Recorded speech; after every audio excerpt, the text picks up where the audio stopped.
Have you ever wondered why black men and black women don't got well, some of them don't have too much respect for each other? We're gonna talk about it right now.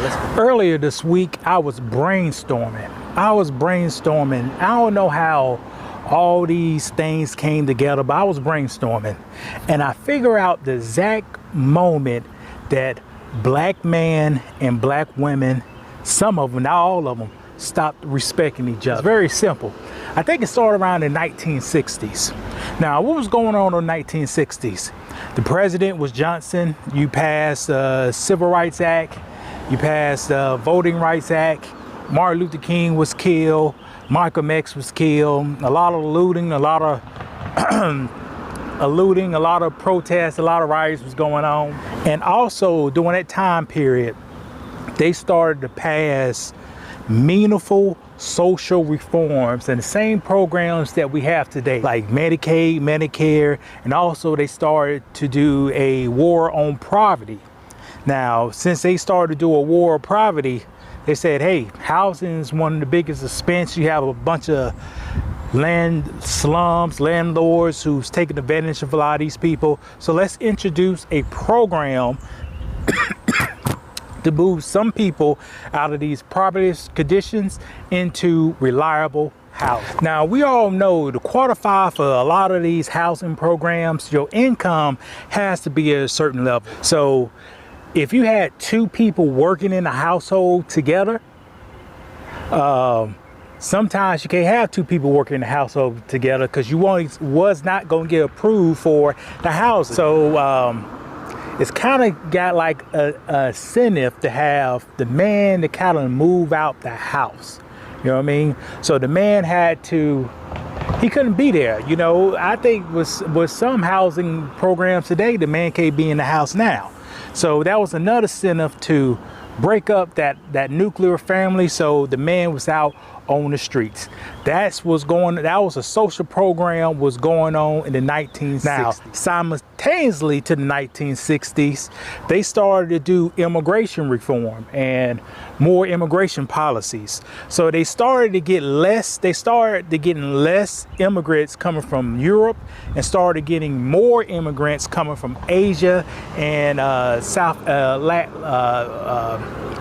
Latin America. So you had the black man getting kicked out, all right?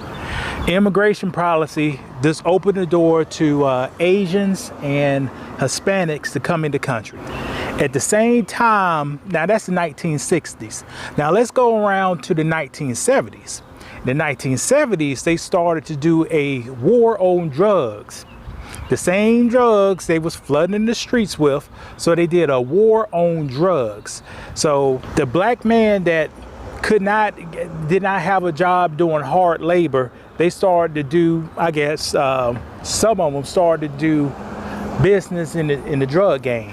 Now, employment for the black man is, you could say from the early times in America up into the 1960s or 1970s, black guys had a hard time getting a job.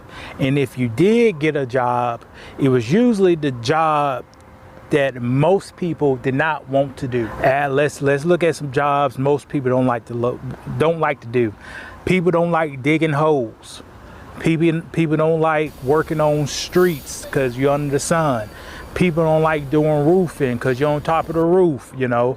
People don't like doing carpentry because there's a whole bunch of heavy lifting. So blacks was doing the jobs that the white folks did not want to do. But here's the thing that started happening in the 1970s with that immigration policy.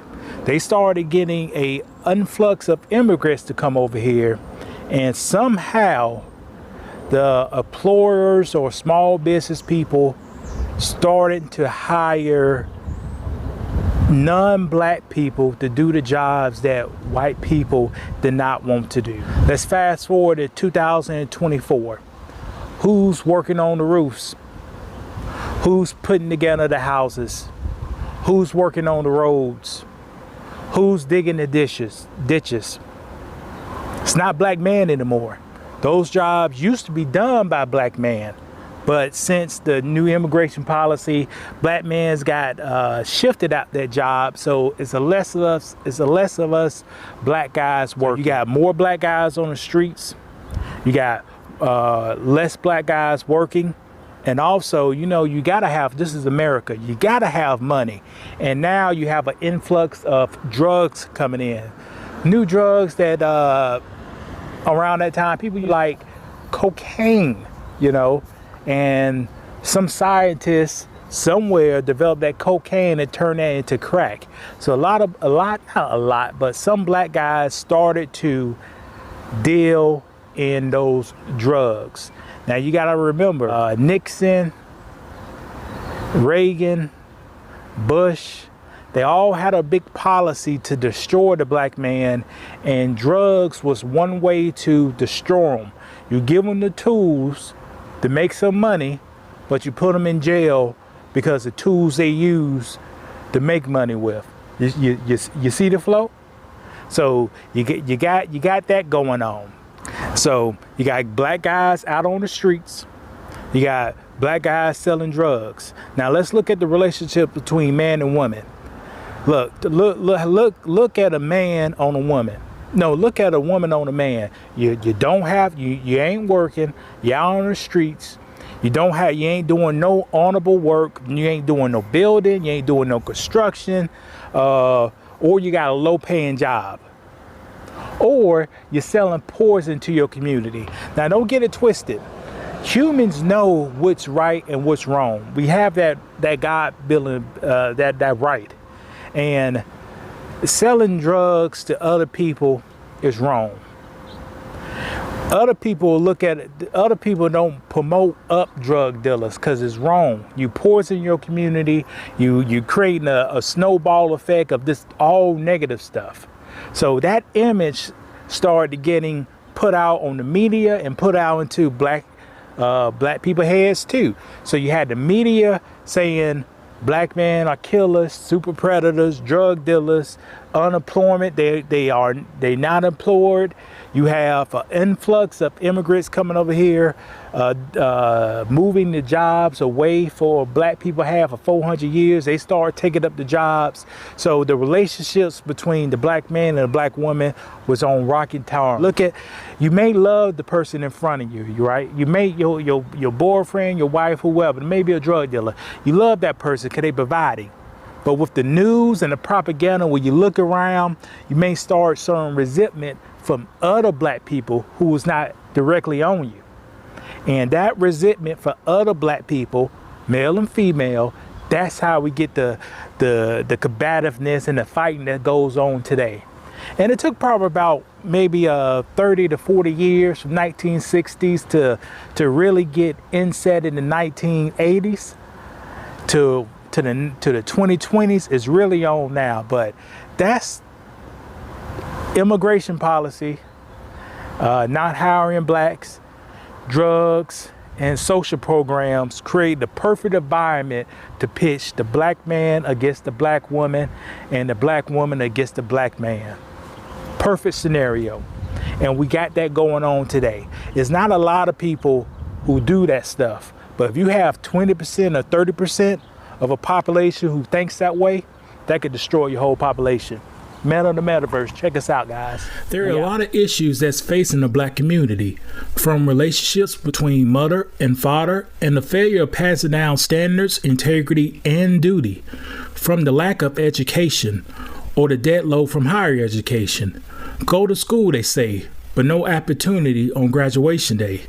From incarceration to low-skill occupation that marches in gentrification.